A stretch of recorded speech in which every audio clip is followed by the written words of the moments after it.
اگر عشق کسی انسان کی حد تک محدود نہ رہے، اگر وہ انسان سے شروع ہو کر اللہ تک پہنچ جائے، تو پھر آج ہم بات کریں گے علیم الحق حقی کے ایک شاندار شہکار ناول کی، جس نے مجھے کئی مہینوں تک اپنے اندر الجھائے رکھا ہے۔ اور اس ناول کا نام ہے عشق کا عین، جیسے کہ آپ دیکھ سکتے ہیں۔ اور میں نے اس ناول کو 3 مارچ 2026 کو پڑھنا شروع کیا تھا، اور 22 جولائی یعنی کہ آج کے دن کو میں نے اس کو مکمل کیا۔ تقریباً 4 ماہ لگے مجھے، لیکن اس کی وجہ سستی نہیں تھی، بلکہ اس کہانی کی گہرائی تھی۔ کیونکہ کچھ کتابیں جو ہے نا وہ تیزی سے ختم نہیں ہوتی، ان کو جلدی جلدی ختم نہیں کیا جاتا، بلکہ آہستہ آہستہ انسان کے اندر اترتی ہیں، اور عشق کا عین بھی ایک انہی ہی کتابوں میں سے ایک ہے۔ اچھا جی، کہانی کو شروع کرنے سے پہلے میں کچھ چیز یہاں پہ ایڈ کروں گی۔ اگر تو آپ کو اردو ناول، تصوف، ادب اور کتابوں سے پر باتیں سننا پسند ہے، تو میرے چینل کو اور میرے اس اکاؤنٹ کو اگر آپ ٹک ٹاک پہ دیکھ رہے ہیں تو پلیز فالو کر لیں۔ اچھا جی، اب بغیر کسی بڑے سپوائلر کے پہلی رائے جو ہے وہ اس کتاب کے بارے میں میری کیا ہے، اور یہ ہے کہ شروع کے چند صفحات جو ہے نا وہ ہمیں بتا دیتے ہیں کہ مصنف نے کوئی عام کہانی نہیں لکھی، یا مصنف ہمیں کوئی عام کہانی نہیں سنا رہا۔ اصل کہانی شروع ہونے سے پہلے ہی وہ قاری کو اپنے سحر میں گرفتار کر لیتے ہیں، اور پھر اس میں پہلی ملاقات کا منظر آتا ہے۔ پہلی نظر کے بعد ایسا محسوس ہوتا ہے جیسے آپ اس کہانی کی دنیا کا حصہ بن گئے ہیں، اور اس کہانی کا ہر ایک صفحہ اگلے صفحے کی طرف آپ کو خود بخود کھینچتا ہے۔ کہانی کس بارے میں ہے؟ اگر اوورآل اگر میں بات کروں تو اس میں تصوف کے بارے میں بہت زیادہ گہرائی میں جا کر باتیں ہوئی ہیں، اور دوسری جو ہے وہ کہانی جو ہے وہ عشق الہی، عشق حقیقی مجازی سے انسان عشق حقیقی کی طرف کس طرح سے مطلب اس کی کون سی منازل آتی ہیں جو وہ طے کرتا ہے، اور اس کے بارے میں ہے۔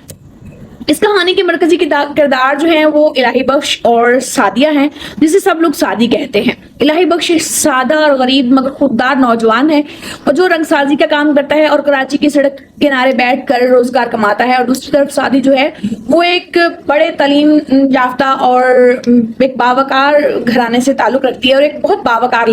لڑکی ہے۔ دوسری دنیا ایک دوسرے سے بالکل مختلف ہے، مطلب دونوں کی دنیا جو ہے نا وہ بہت مختلف ہے، یعنی کہ ایک زمین ہے اور دوسرا جو ہے وہ آسمان ہے۔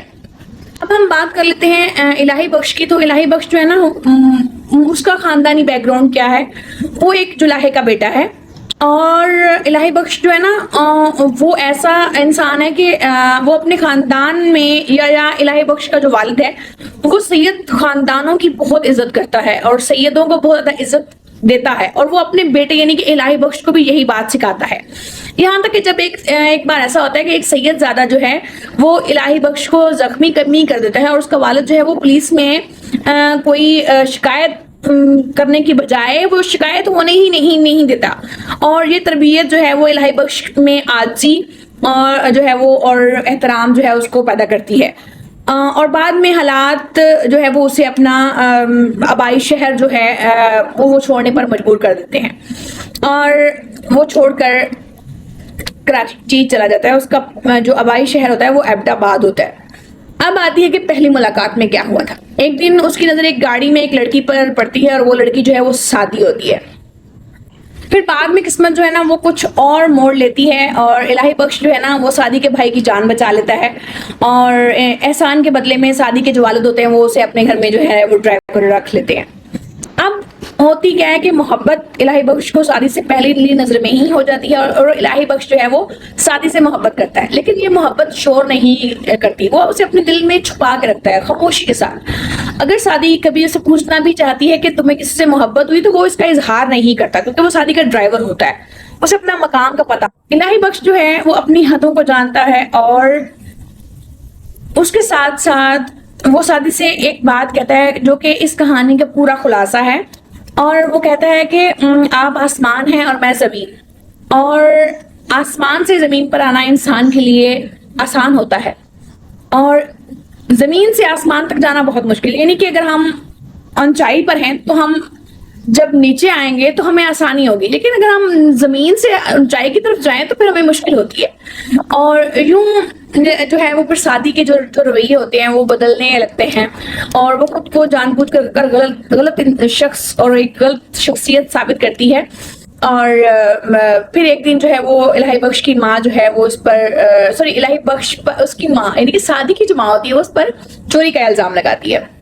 اور چوری کا الزام لگنے کے بعد سعدی کو یہ اندازہ ہو جاتا ہے کہ اگر وہ یہاں پھر بھی رہا تو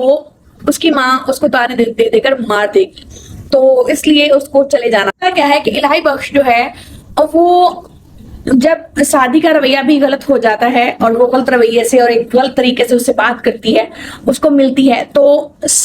جو الہی بخش ہے اس کا دل ٹوٹتا ہے اور وہ کراچی چھوڑ کے اپنے آبائی گاؤں آتا ہے۔ وہاں آ کے اس کے ماں باپ جو ہے وہ اس کے لیے ایک نئی آزمائش یا اس کی نئی زندگی شروع کروانا چاہتے ہیں، اور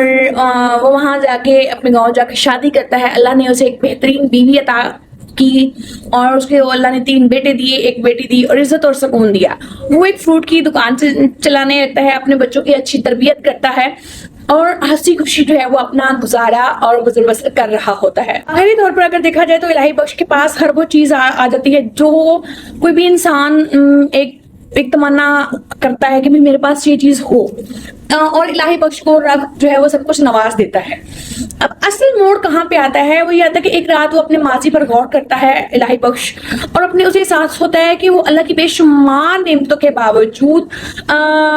ایک انسان کی یاد میں الجھا رہا ہے۔ اور اسی رات وہ اپنے دل سے کہتا ہے کہ جب سعدی اس سے ملنے آتی، کیونکہ الہی بخش کو سعدی جو ہے وہ روزانہ خواب میں یا وہ اکثر اوقات کچھ وقت سعدی کے ساتھ گزارتا ہے، اکیلے بیٹھ کے باتیں کرتا ہے، اور پھر اس رات وہ اسے کہتا ہے کہ آج کے بعد تم مت آنا۔ اور یہ جملہ وہ سعدی سے نہیں بلکہ اپنے نفس سے کہتا ہے، اور یہی وہ لمحہ ہوتا ہے اور یہی وہ حصہ ہوتا ہے جہاں سے عشق مجازی جو ہے وہ عشق حقیقی میں بدلنا شروع ہوتا ہے۔ الہی بخش اللہ کی محبت میں ایسا ڈوبتا ہے کہ دنیاوی جو محبت ہوتی ہے وہ اس کے بہت پیچھے رہ جاتی ہے۔ لوگ اس سے دعاؤں کی درخواست کرنے لگتے ہیں، لیکن وہ ہمیشہ یہی کہتا ہے کہ میں کچھ نہیں کرتا، سب جو بھی کرتا ہے وہ اللہ کرتا ہے۔ اگر اسے کوئی دعا لیتا ہے یا دعا کرواتا ہے تو وہ صرف یہی کہتا ہے۔ اگر لوگ اس کو نذرانے نہیں دینے کے لیے آتے ہیں تو وہ مانتا ہی نہیں ہے، وہ نہیں لیتا، وہ کہتا ہے کہ سب کچھ اللہ نے ہی نہیں کیا۔ اب بات آتی ہے کہ اس کہانی کے آخری حصے کی، تو اپنی زندگی کے آخری دنوں میں وہ ایک بزرگ شاہ صاحب سے وصیت کرتا ہے اس کے بعد کہ تمام فیصلے جو ہے نا وہ شاہ صاحب کرے، اور یوں جو ہے وہ پھر الہی بخش جو ہے نا وہ دنیا سے رخصت ہو جاتا ہے، یعنی کہ جو ہمارا مین کردار ہے الہی بخش اس کی ڈیتھ ہو جاتی ہے، اور کہانی جو ہے مجھے ایسا لگا تھا کہ کہانی ختم ہو گئی، لیکن یہ کہانی ختم نہیں ہوئی۔ کہانی جو ہے نا وہ یہاں پہ ٹویسٹ آتا ہے، اور وہ یہ آتا ہے کہ 4 دن کے بعد اس کے بیٹوں کو ایک خط موصول ہوتا ہے، اور یہ خط جو ہے نا اس کہانی کا رخ ہی بدل کے رکھ دیتا ہے۔ وہ کس کا خط ہوتا ہے؟ وہ ہوتا ہے سعدی کا خط، اور یہ ناول کا سب سے طاقتور حصہ ہے، مجھے ایسا لگتا ہے۔ آخری حصہ جو ہے سعدی اپنے تمام تر رویوں کا جو ہے وہ اعتراف کرتی ہے، وہ بتاتی ہے کہ اس نے جان بوجھ کر خود کو برا ثابت کیا، کیونکہ وہ جانتی تھی کہ اگر وہ اپنے خاندان اور معاشرتی مرتبے سے دونوں خاندان جو ہیں وہ برباد ہو جاتے، ٹھیک ہے، اور اس نے اپنی محبت قربان کی اپنے ماں باپ کی عزت کے لیے، اور سب سے بڑی بات اس نے پوری زندگی شادی نہیں کی، کیونکہ وہ جنت میں الہی بخش کا ساتھ چاہتی تھی، اور یہ انکشاف پڑھ کر واقعی دل خاموش ہو جاتا ہے۔ اب اگر بات کی جائے کہ اس کہانی کے بارے میں میری رائے ہے تو میرے نزدیک یہ صرف ایک کہانی بالکل نہیں ہے، یہ ایک ناول بالکل نہیں ہے، یہ صبر، خاموشی، احترام، تقدیر اور اللہ کی طرف لوٹنے کی کہانی ہے۔ اور الہی بخش کا کردار ہمیں یہ سکھاتا ہے کہ سچا عشق انسان کو برباد نہیں کرتا، بلکہ اگر وہ سچا ہو تو اللہ تک پہنچا دیتا ہے۔ اور سعدی کا جو ہمیں کردار ہے کہ وہ بعض اوقات سب سے بڑی محبت وہ ہوتی ہے جس کا اظہار کبھی نہیں ہوتا۔